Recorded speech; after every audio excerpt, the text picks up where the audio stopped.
السلام علیکم دوستو، ویلکم ٹو مائی چینل علی آتش ناولز آفیشیل۔ آواز نہ نکلے سسکیوں کی، از قلم علی آتش۔ قسط نمبر 15۔ رات کے سناٹے کراچی شہر پر اتر آئے تھے۔ آسمان پہ تارے ٹمٹما رہے تھے۔ آسمان پر ٹکا آخری تاریخوں کا چاند ردھم کو دیکھ رہا تھا، جو اس وقت اپنے گھر کے لان میں بیٹھی تھی۔ ہلکی ہلکی پروائی چل رہی تھی۔ وہ کرسی پر بیٹھی چہار جانب لگے پھولوں کو اونگھتے دیکھ رہی تھی۔ دھیمی رفتار سے چلتی ہوا کی سرسراہٹ اس کے کانوں میں سنائی دیتی تھی۔ پیچھے موجود اس کا مکمل گھر شاید اس وقت سو چکا تھا۔ صرف اکیلی وہی تھی جو اس وقت لان میں بیٹھی تھی۔ اس کا موبائل سامنے موجود میز پہ رکھا تھا اور نگاہیں اس کی اسکرین پر جمی ہوئی تھیں۔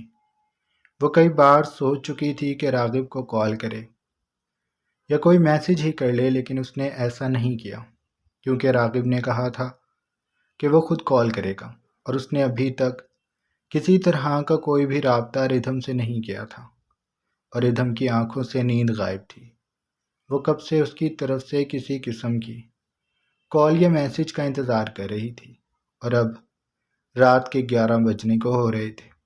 وہ گمسم سی بیٹھی موبائل کی اسکرین کو دیکھ رہی تھی، تبھی وہ تھر تھرانے لگا۔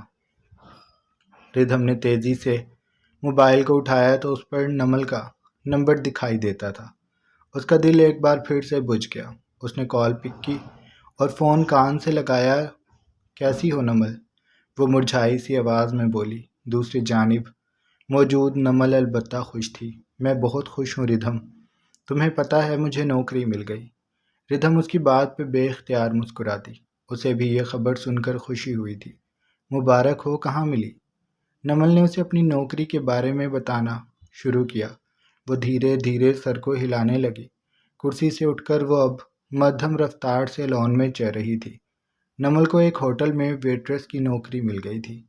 ڈیوٹی ٹائمنگ زیادہ تھی، پر پھر بھی گزارے کے لیے کچھ تو کرنا ہی تھا۔ پر نمل، تم سٹڈیز کیسے مینیج کرو گی؟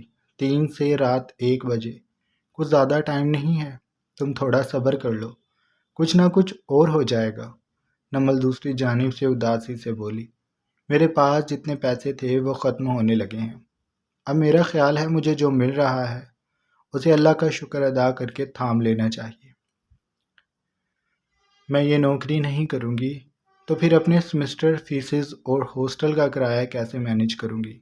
ردھم اس کی بات پر فوراً بولی۔ تم اس بات کی پریشانی کیوں لے رہی ہو؟ میں ہوں نا، نمل نے دوسری جانب سے کہا۔ تم کب تک میرے لیے چوریاں کرتی رہو گی؟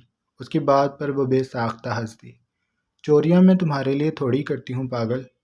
ان لوگوں نے جو کچھ میرے ساتھ کیا ہے، مجھے جب غصہ آتا ہے تو میں پھر ان لوگوں کی چیزیں غائب کر دیتی ہوں۔ یہ میرا غصہ اتارنے کا ایک طریقہ سمجھ لو۔ میں یہ سب تمہاری وجہ سے نہیں کرتی۔ تمہیں اس بات کا گناہ نہیں ملے گا۔ آخر میں اس کا انداز چھیڑنے والا تھا تو نمل بھی ہنستے ہوئے بولی۔ ردھم، تم بھی یہ سب مت کیا کرو، دفع کرو ان لوگوں کو، ایک دن دیکھنا سب کچھ ٹھیک ہو جائے گا۔ ردھم نے جواب میں کہا۔ نمل، میرا تم جتنا ظرف نہیں ہے۔ میں لوگوں سے بدلہ لینے پر یقین رکھتی ہوں۔ ایک دن سب ٹھیک تو ہو جائے گا، لیکن میں ان سب سے حساب برابر ضرور کر جاؤں گی۔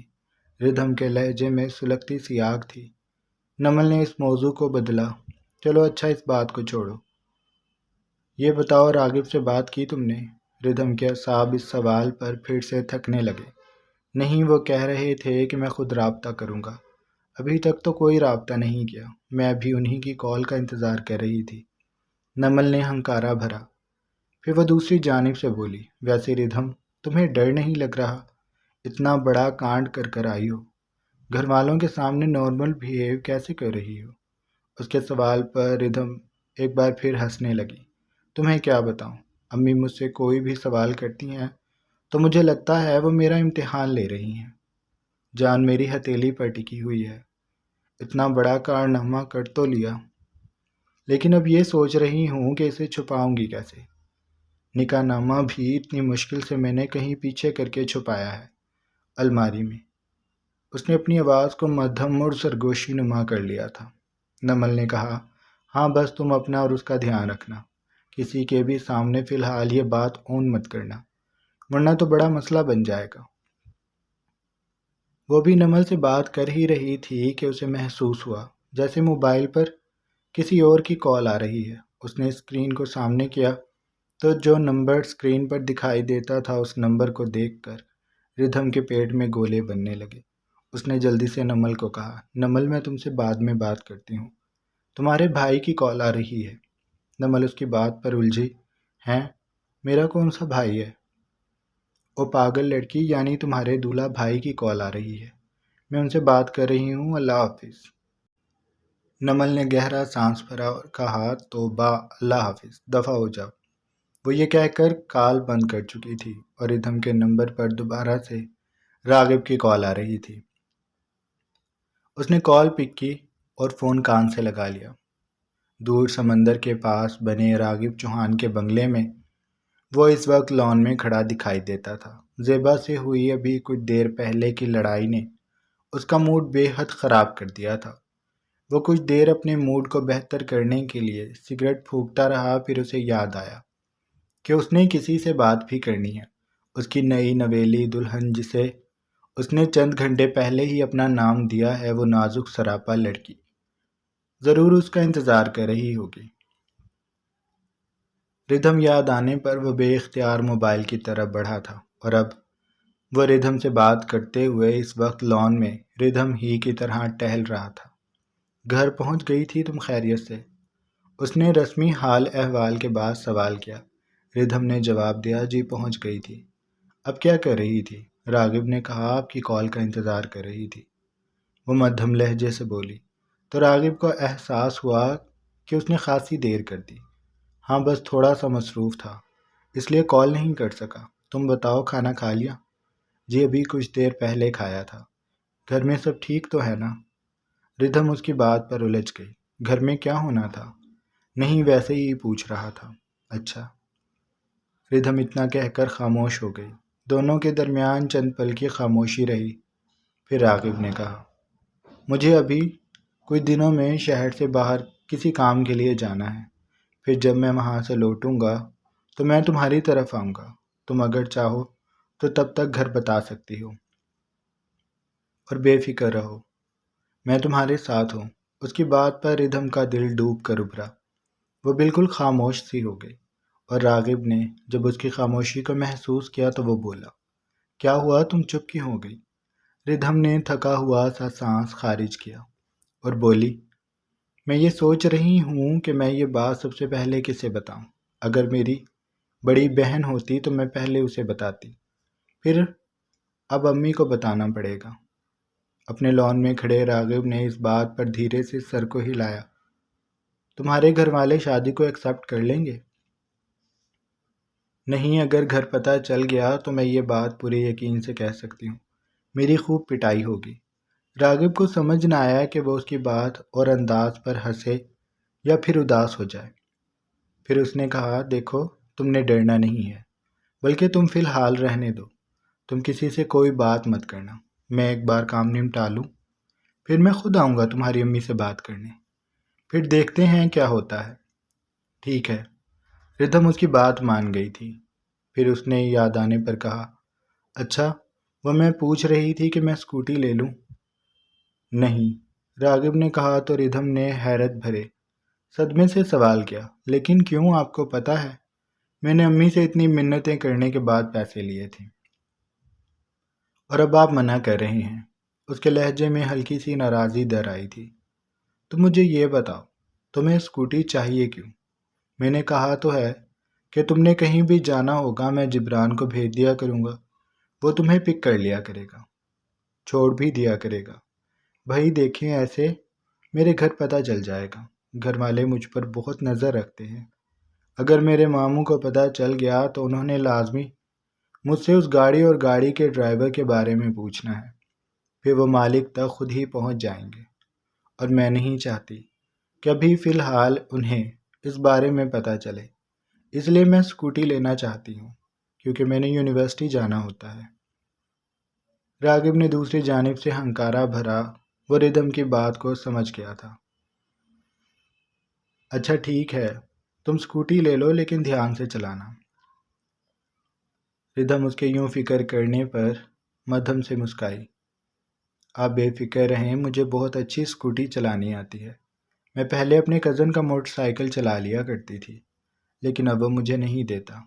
آخر میں وہ نروٹھے پن سے بولی تو راغب بے اختیار مسکرا دیا۔ اچھا مجھے یہ بتاؤ، تمہاری فیملی میں کون کون ہے؟ وہ جانتا تو سب تھا، لیکن پھر بھی وہ فی الحال ردھم سے بات کرنا چاہتا تھا۔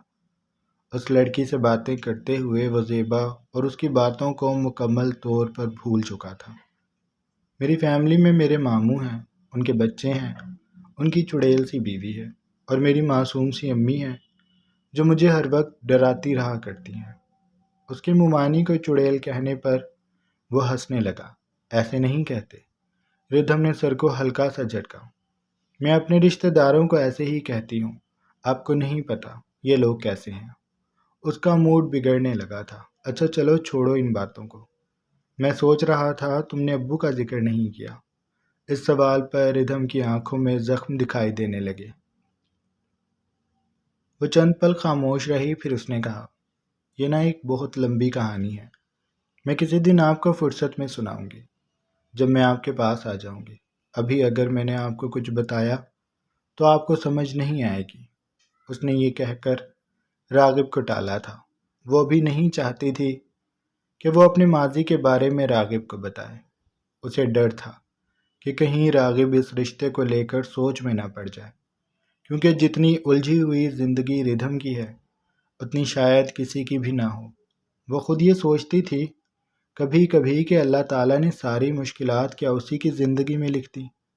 وہ پلٹ کر دیکھتی تھی تو اس کا ماضی ایک پزل تھا جس نے اسے ایک ایک ٹکڑا کر کے جوڑنا تھا، اور پھر اس پزل کے پورے ہونے کے بعد ایک نقشہ بنتا تھا جس پر اس کی آگے کی منزل دکھائی دینی تھی۔ راغب نے اس کی بات پر ٹھیک ہے کہا۔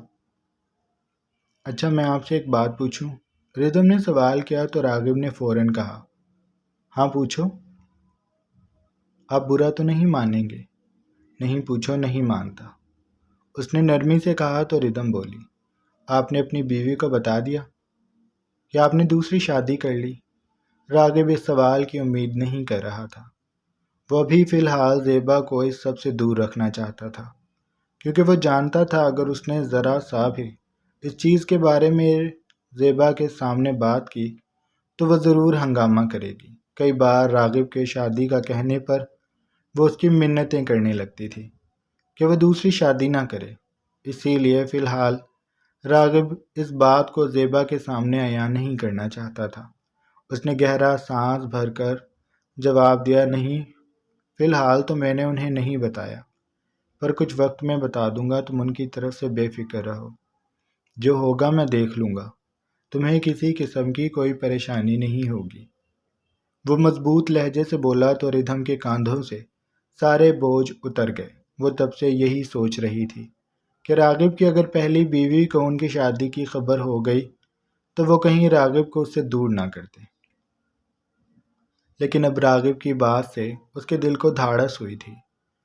وہ پھر کچھ دیر راغب سے باتیں کرتی رہی، پھر اس نے کال بند کر دی کیونکہ اسے نیند آنے لگی تھی۔ راغب نے جب اس بات کو محسوس کیا تھا تو وہ فوراً بولا تھا، ٹھیک ہے اب تم جا کر سو جاؤ، کافی رات ہو گئی ہے، کل وقت ملا تو میں تم سے ملنے آؤں گا۔ ردھم اس کی بات پر چونکی، پھر اس نے تیزی سے کہا، اگر آئیں گے تو پکا بتائیں، یہ نہ ہو کہ میں انتظار کرتی رہوں اور آپ آئیں ہی نہ۔ راغب اس کی بات پر ہنس دیا، نہیں میں آ جاؤں گا، پکا بتا رہا ہوں، تم جب یونیورسٹی سے فری ہو تو مجھے میسج کر دینا، میں آ جاؤں گا۔ ردھم کو لگا کہ وہ سو نہیں سکے گی۔ وہ کال بند کرنے کے بعد بستر پر لیٹی کل کے متعلق سوچنے لگی۔ کمرے میں گپ اندھیرا ہونے کے باوجود بھی روشنی سی پھیلی تھی، چاند جو آسمان پر تھا وہ اب دھیرے سے ردھم کے کمرے میں آ کر ٹھہر گیا تھا۔ اس کی چاندنی ہر طرف پھیلی تھی اور اس چاندنی میں بس راغب چوہان کا عکس دکھائی دیتا تھا۔ بکھری بکھری سی زیبا کی کمرے میں ہونے والی ہلچل سے آنکھ کھلی تھی۔ اس نے بوجھل آنکھوں کو مسلتے ہوئے انہیں کھولا اور بھاری سر کو تھام کر وہ بیڈ کراؤن سے کمر ٹکا کر بیٹھ گئی۔ راغب کمرے میں موجود تھا۔ وہ شاید آفس کے لیے تیار ہونے کے لیے یہاں آیا تھا۔ اس کا رخ الماری کی جانب تھا۔ وہ ایسے ظاہر کر رہا تھا کہ زیبا کمرے میں موجود ہی نہیں ہے۔ زیبا بھی اسے سرد نگاہوں سے دیکھ رہی تھی۔ پھر جب راغب آفس کے لیے تیار ہو کر باہر آیا تو زیبا اس کے حکم میں کھڑی ہو گئی اور اپنے بال بنا رہا تھا۔ اسے زیبا کا عکس شیشے میں صاف دکھائی دیتا تھا۔ زیبا نے اس کے شانے پر ہاتھ رکھا۔ راغب نے کنگھا ڈریسنگ پر رکھ کر اپنا رخ اس کی جانب کیا۔ تم نے رات کو میرے ساتھ اچھا نہیں کیا۔ زیبا کی آواز رندھی ہوئی تھی لیکن آنکھوں میں تپش سی تھی۔ راغب نے اس کا ہاتھ اپنے شانے سے ہٹایا اور بے تاثر چہرے سے بولا، میں نے رات کو کچھ بھی غلط نہیں کیا۔ جیسے آپ مجھے روکتی ہیں، میں نے بھی رات کو آپ کو روکا تھا۔ جب میں مان جاتا ہوں تو پھر آپ کیوں نہیں مانتی؟ آپ مجھے صرف اپنی ضرورت کی حد تک استعمال کرتی ہیں۔ جب آپ کی ضرورت پوری ہو جاتی ہے پھر آپ میرے قریب آنے پر بھی وہی رد عمل دیتی ہیں جیسا آپ رات کو دے رہی تھی۔ میں نے آپ کو کئی بار کہا ہے زیبا کہ مجھے میرے بارے میں سوچنے دیں۔ میں جانتا ہوں آپ یہ سب اس لیے کرتی ہیں تاکہ میں دوسری شادی نہ کروں، لیکن میری بات کو ٹھنڈے دماغ سے سوچیں۔ اس ہر روز کی لڑائی سے بہتر نہیں ہے کہ میں اپنے سکون کے لیے کسی شخص کا انتخاب کر لوں۔ میرے لیے آپ کا مقام ہمیشہ آپ ہی کا رہے گا اور میں آپ کو خوش بھی رکھوں گا۔ زیبا اس کی بات پر اسے دیکھتی رہی، پھر اس نے سر نفی میں ہلایا۔ تمہارے دوسری شادی کر لینے سے میں کبھی خوش نہیں رہ سکوں گی۔ میں نے تمہارے لیے کتنا کچھ کیا راغب، لیکن اب بدلے میں مجھے کیا مل رہا ہے؟ تمہاری بے وفائی، تمہاری جھڑکیں، تمہارا دودھ کاڑنا۔ وہ اسے ایک بار پھر اپنے احسان جتانے کھڑی ہو گئی تھی۔ راغب نے اس کی بات پر سر کو ہلایا اور اس کے اندر کچھ جلنے لگا تھا۔ وہ اپنے آپ کو بڑی مشکل سے قابو کرتا بولا، میں جانتا ہوں آپ نے کہ میرے لیے بہت کچھ کیا ہے۔ آپ کے بہت بڑے بڑے احسان ہیں مجھ پہ۔ آپ نے مجھے جیل جانے سے بچایا، میری زندگی کو بچایا، میرے ماں باپ کو بچایا، مجھے اتنا کچھ دیا۔ لیکن زیبا پھر بھی مجھے بھی زندگی جینے کا پورا حق ہے۔ مجھے کبھی نہیں لگتا تھا کہ کوئی مرد اس قدر بے بس ہو سکتا ہے، لیکن آج جب میں خود کو دیکھتا ہوں تو مجھے احساس ہوتا ہے کہ میں بے حد بے بس اور کھوکھلا مرد ہوں۔ مجھے ایسے نہیں ہونا چاہیے تھا۔ مجھے کبھی کبھی آپ کا کوئی احسان نہیں لینا چاہیے تھا۔ میں کبھی کبھی سوچتا ہوں کہ منصور اگر مجھے سزا دلاتا یا مجھے کسی کیس میں پھنسا دیتا تو اس کی سزا کتنی ہوتی؟ 10 سال، 20 سال بس۔ اس سے زیادہ سزا تو مجھے کوئی نہ دے سکتا، لیکن اس سزا کے ختم ہونے کا ایک وقت تو تھا۔ میں اس کے ختم ہونے کے بعد آزاد ہو جاتا، لیکن اب میں آزاد نہیں ہو پا رہا۔ میں کھل کر سانس نہیں لے پاتا۔ آپ مجھے بار بار اپنے کیے گئے احسان جتاتی ہیں۔ اب سوچیں، میں نے ہمیشہ وہی کیا جو آپ نے چاہا۔ آپ کے ساتھ ہمیشہ میں نے اپنا رویہ اچھا رکھا، آپ سے محبت کرنے کی ہر کوشش کی، لیکن اس کے بدلے مجھے کیا ملا؟